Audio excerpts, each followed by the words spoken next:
My name is McDaniel. This is my wife, Brianna. Our story starts back in 2005 when I attended a mission trip to Nicaragua and Honduras.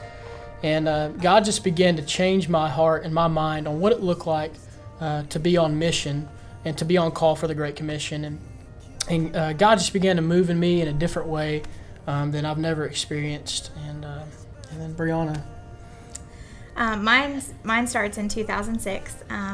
I went to a missions trip also to Nicaragua where we really just reached out to the children in Nicaragua, and that is where God called me to adopt a child. I was only 17 or 18 at the time, and knew that obviously that wasn't for that specific time, but didn't really know when that was going to be for or what that was going to look like. You know, while I was down there, God began to kind of make my heart move towards the idea of having children in general. And at the time, I'm only 12 or 13 years old, and it was just kind of unique to see God already begin to instill in me kind of what He's been to me when it comes to being a father. And I think the same for Brianna with being a mother, and just began to move in us towards that direction. We ended up talking that night on the phone for about 6 hours. Like middle schoolers, really. Just about us and who we were and who Christ was to us. And I had never had a conversation like that really with anybody for that amount of time. And in that conversation, I remember telling him, we had talked about our missions trips, and I pretty much was just, and he was in agreement with this, that, if you're not open to adoption, especially from Nicaragua, then there's no sense in really even dating, because, as Christians, we date with the intent of marriage, and why waste our time dating somebody when that wasn't what they were going to be doing either. And so a little bit before Benny and I got married, we decided to go ahead and start looking into the process of adopting our baby from Nicaragua. And we knew that it would be a long process. I watched my parents go through it just not too long before that, and we knew it would take some time. So in our minds, we thought, we'll go ahead and start the process. We'll have a couple years to spend together, and then we'll go get our baby.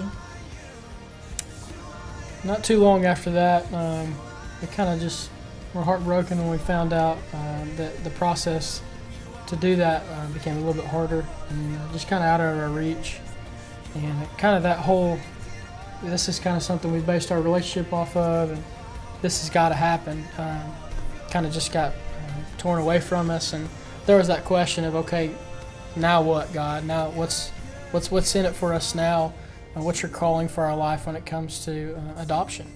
And so we began to pray, and that's when God showed up and showed us some pretty cool stuff. So God began to call us to something different, and just showed up in a different way maybe than we had experienced before.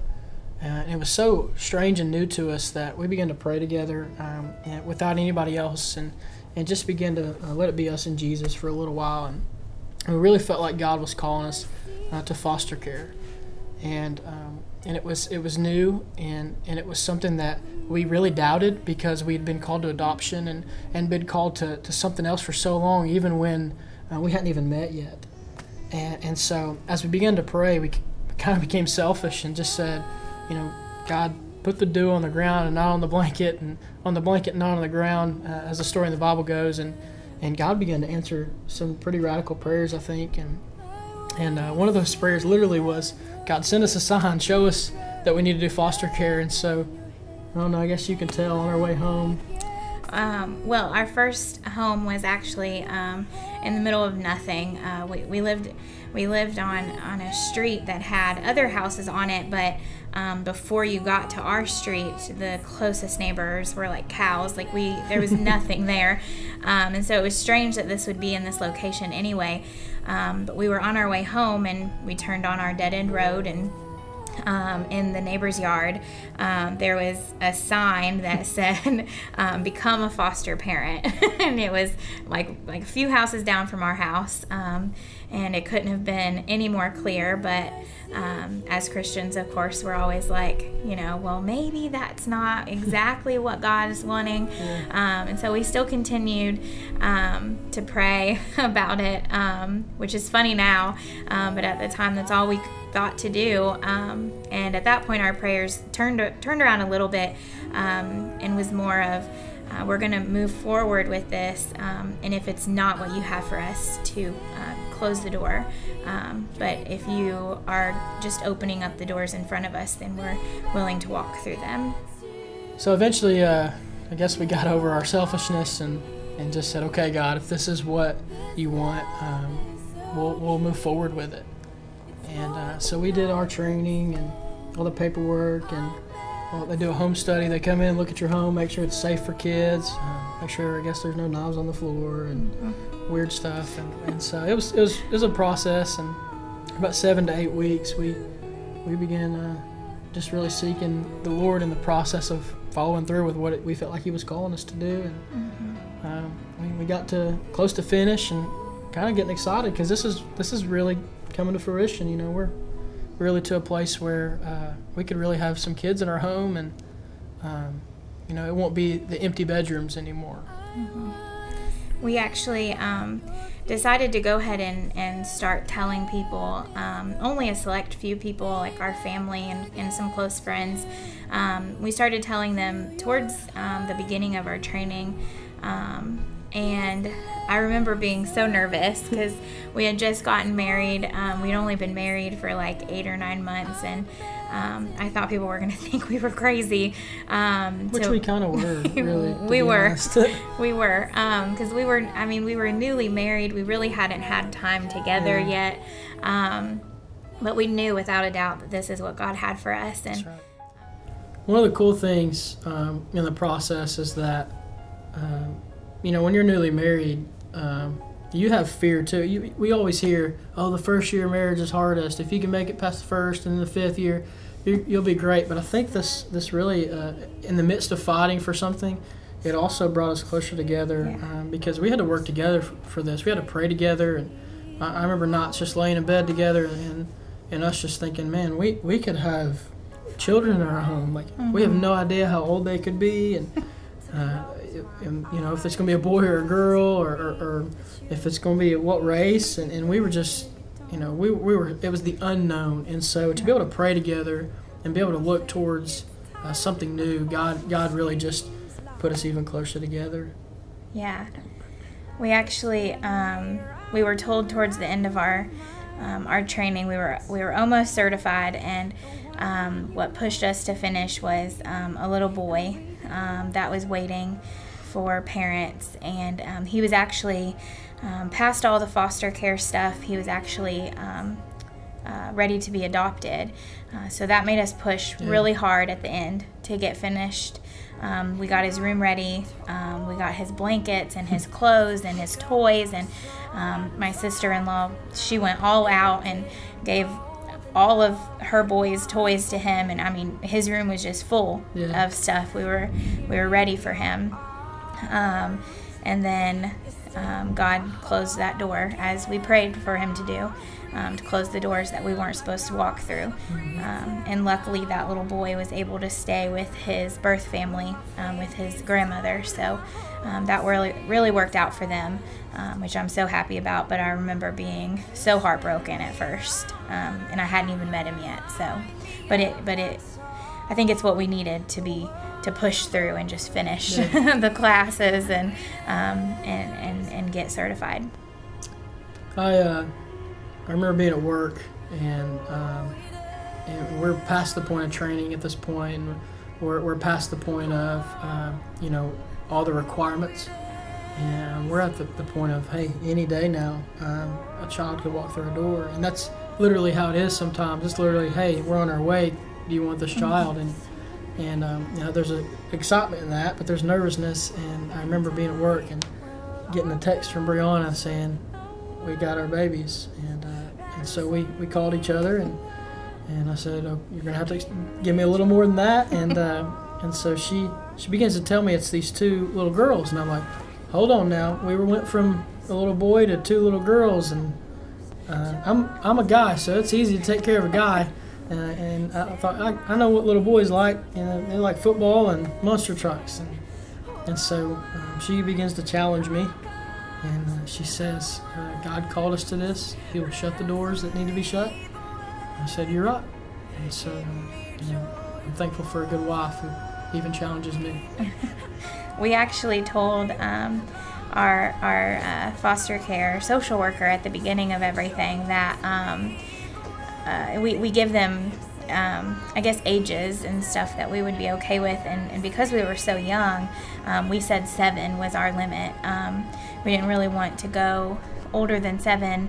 My little sister was 7, and we knew we could handle her, but any older than that, we weren't ready for. And so when we actually got the email about our girls, we were told that they were 2 and 7. And so that's, you know, what I had relayed to Benny, and he was already nervous about 2 girls, expecting 1 boy at first, and then all of a sudden you get 2 girls. And so I got an email shortly after I had talked to Benny that said, oh, I'm sorry, we were wrong about the ages. They're actually 2 and 9. And I remember being like, oh, that's older than we thought we would be that we would have. But we've already said yes. Like, I mean, you can't say no after you've already said yes. That would be awful. And so even just that little minor thing, I felt like God was in that too, because had we seen 9, we probably would have said no. Yeah. Because we had already said 7 was our limit. So there is strength within the sorrow. There is beauty in our tears. You know, a couple of cool things. God began, after they came in our home, God began to affirm a lot. And, you know, when you pray for something and you're in the will of the Lord, God begins to move. And these 2 little girls needed a home and needed a daddy and needed a mommy that'll take care of them and love them. And you know, they got that. And but more than that, God knew that these girls would need us and that we would need them. And a couple of cool things God began to affirm in us was actually at our wedding we received a free week timeshare to go to Disney. And so we're like, we're going to Disney. So we planned this trip before we felt like God was even calling us to foster care. And so as we began to get to a place where we were going to get children in our home, we started to think, oh, can we even go on this now? Because we'd already booked everything, and man, we were going to Disney World. And I felt like I won the Super Bowl. I'd never been. And so we were excited, and so we started to question that. And after we got the girls in our home, we began to ask questions. Hey, can we even take these girls out of town? And we found out, yes, you can. And so we were like, oh, awesome. We're going to take them to Disney World. You know, we're going to be foster parents of the year. What kids don't like Disney? And so we began to look stuff up. And before we knew it, we actually found out that week at Disney World was foster week. And so we're like, God, you are so in this. And he just began to affirm and just show us that, you know, he had us in the palm of his hand the whole time. Oh, yeah. We actually... we sat down with the girls about 2 weeks into them being in our home, and you know, our little one was not even 3 yet, and she was about to turn 3, but the 9-year-old, she had seen a lot, and she had, you know, been through a lot, and so she could tell us a little bit about her family. So we sat her down and you know, asked her about her family, and you know, where is she from, and what are some things that she likes to do, and what are some traditions that her and her family have, you know, so we could kind of keep those alive. And so she starts to tell us about her family, and she tells us about her mom, her birth mom being from Calhoun, and then she decides to tell us that her birth dad is from Nicaragua.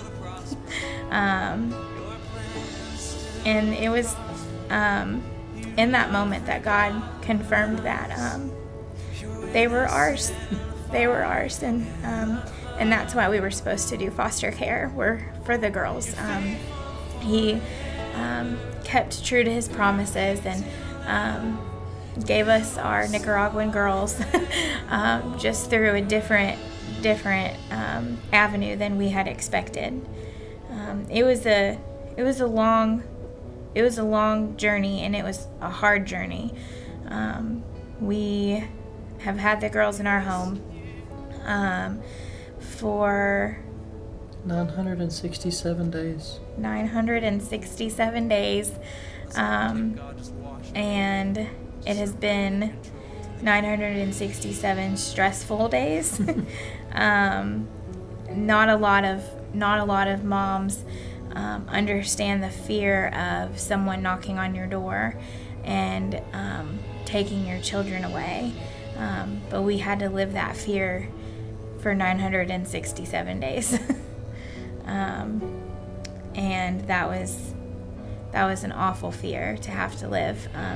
The only thing that kept us going was to know that God never would let us down, and that He was going to follow through with His promise. No matter how long it took, He was going to follow through.